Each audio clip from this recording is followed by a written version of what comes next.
I told my son he could not go to the football match. And then 1 hour later, when I came out of my Pilates class, I had a text message from my husband to say, he's at the football match.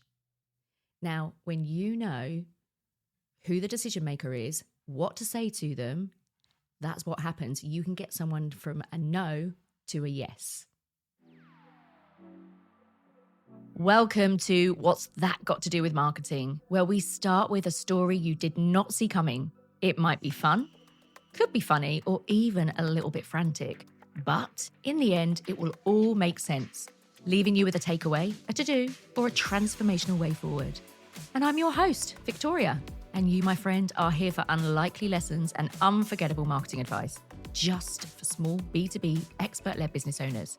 Let's get into it. This episode is called Dad Said Yes Marketing. Now, I have twins, and one of my 13-year-old boys, he is mad into football, absolutely loves it. And I'm not just talking surface level. We are into premiership teams here. We are into the local teams. If he's not watching it, he's playing it. If he's not playing it and watching it, he's around the house chanting. Sometimes drives us a little bit mad. However, he is a massive fan of a local team. And when I say local team, the class that he's in have all started to also support this local team. And he goes to the games very, very regularly. He has to get a lift there. We have to collect him again. And they make up chants and they have a jolly nice time at these local games. Now, most recently, my son came to me on a text message to ask me, can I go to the away game 2 hours round trip? A 2-hour round trip away game for a local team? The answer is absolutely not. No way. What would that mean? One of us has actually got to take him there, pick his friends up on the way, get him to the match, wait around for 90 minutes, plus extra time, plus penalties or whatever it might have turned into, and then bring him and his friends back again. And we're talking about beyond bedtime here. So we have to then deal with the bad moods the next morning when he's tired. And if any of you parents out there are listening to this, you will know exactly what I mean. The answer's no. And backwards and forwards he went on text message with me, asking me, please, can I go? Please, can I go? My friends want to go. My friends are going. Can I go?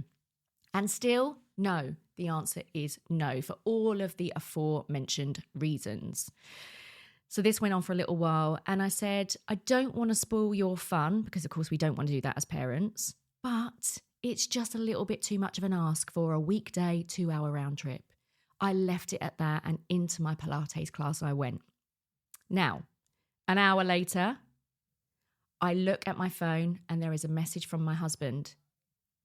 Jack is at the game.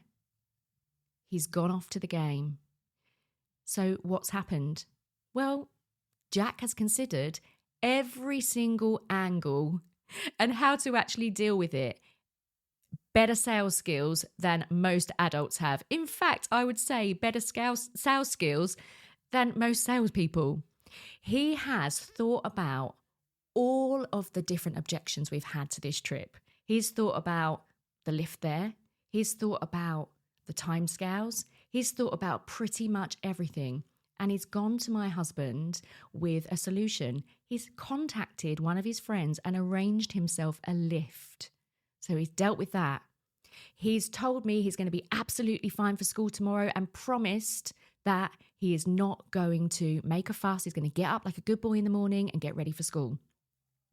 He has dealt with literally every single angle you can think of to get to this football match. So I'm told he's at the game. And that's exactly what he did. He arranged everything for himself, cleared all the objections, and we were left, or should I say my husband was left, with only one answer. And that was a yes, he can go. So I let it go. The husband has made the decision. Mum said no. Dad said yes. We'll leave it there. But think about your own marketing. Think about your own sales, because that story is a really great example of how you can get around those no's that come to you. So when you think about marketing, you've got to think about exactly who it is that you're targeting in the first place. Are they a decision maker? What are their pains, their wants, their needs, their desires? And more importantly, especially in a sales situation, what are their objections? What are they going to be saying no to? What are they going to be raising questions about? Because if you know exactly what they are, you can start to handle them.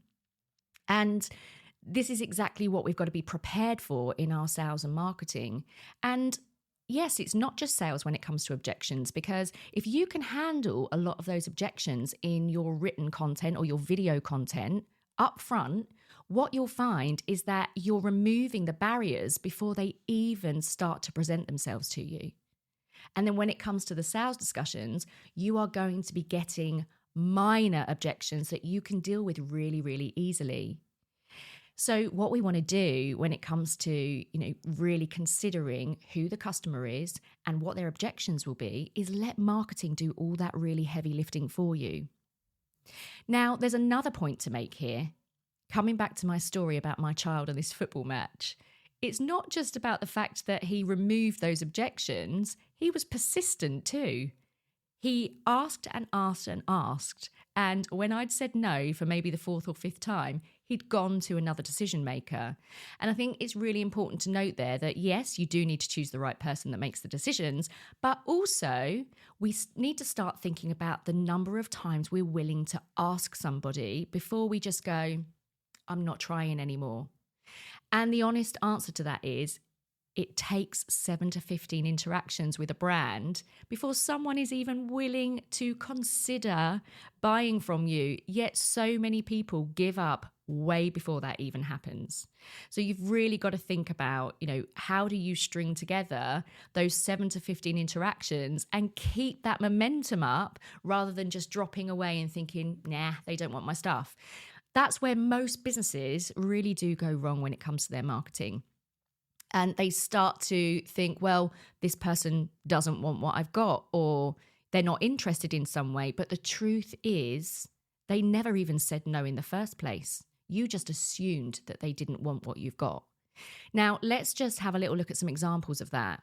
Have you ever been in a situation where perhaps you've sent one email out and no one responded? So you thought, they're not interested. It's not a great offer. And you've thrown the offer out of the window and you never even gave it that chance to kind of thrive because you didn't continue that journey to help people to get to know the offer a little bit more, to start to get to know you and like you and, see the results that are possible from you.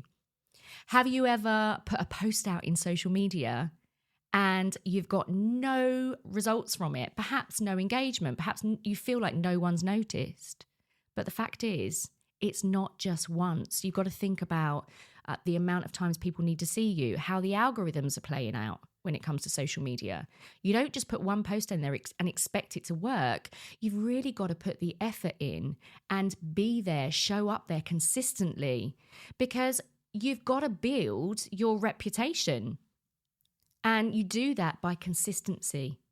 We've got to be out there. We've got to keep that message going out there for people to start to understand who you are, what you stand for.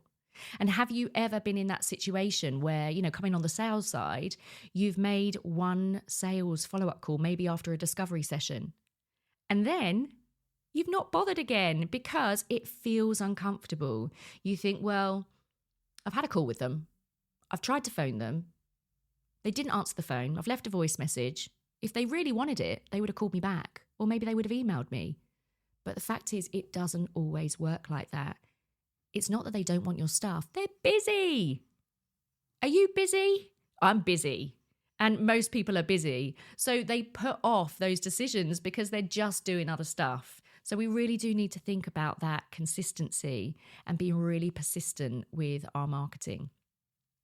And also, people run Facebook ads and they find that it doesn't work once. And so they just think they've wasted their money. They don't bother to continue to run it when, with things like advertising online, the platforms need time to learn. And again, people need the chance to see you over and over again. So this repetition is really important because repetition builds your reputation. Repetition is really, really key.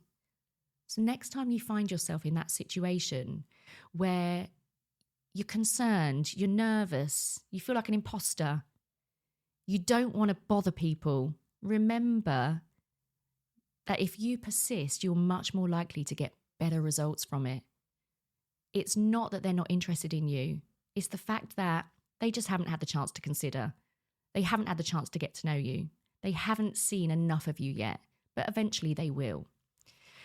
So what can you do about this? Well, if you want to take some action and really get behind this, I'd really encourage you, first of all, to choose one amazing thing that you want to promote. Let's not try and promote everything. Let's try and get one thing that we can really get behind that is specific for one niche customer. Start thinking about producing content and marketing materials that back that thing up. Not only just with sales messages, but what can you say that helps people to take a move forward? What can you give them that helps them with that next step in their journey so they start to believe in you? And if you can get those steps in place and help them move forward, they'll start to trust you. And when they start to take those actions, they'll see it can lead to real results, and then they'll want to buy from you. So number one, think about that one thing that you want to offer, but make it an easy yes. Don't just put something out there that's really difficult to buy and takes a long time to make a decision over. What can you put together and package together that will be a really easy yes for someone? Because we do need to think about the next logical step in someone's journey. They won't always take your high ticket offer, but they might absolutely consider something that is perhaps spending some time with you, or perhaps downloading something or buying a lower ticket offer.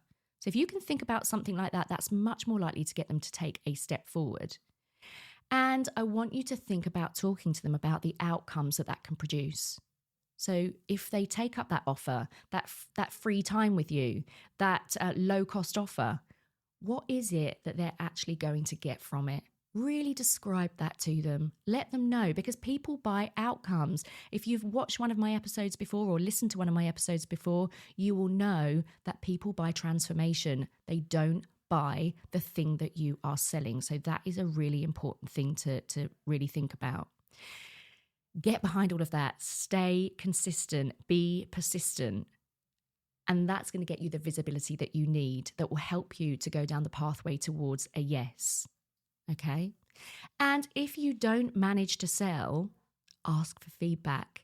Feedback is amazing because it's going to help you to refine your future messages and your future offers. So please do that, because that will also go a long way towards you refining what you've got and making something that truly is required, needed, wanted in your market. So just a quick recap there. What can we learn from the 13-year-old when it comes to his football match? Make sure you're talking to the right person. Make sure you continue to be there, asking, show up, persevere, 7 to 15 interactions, remember that. And just make sure that you've got something absolutely fulfilling and desirable for your ideal customer. Do you want to build that easy yes offer?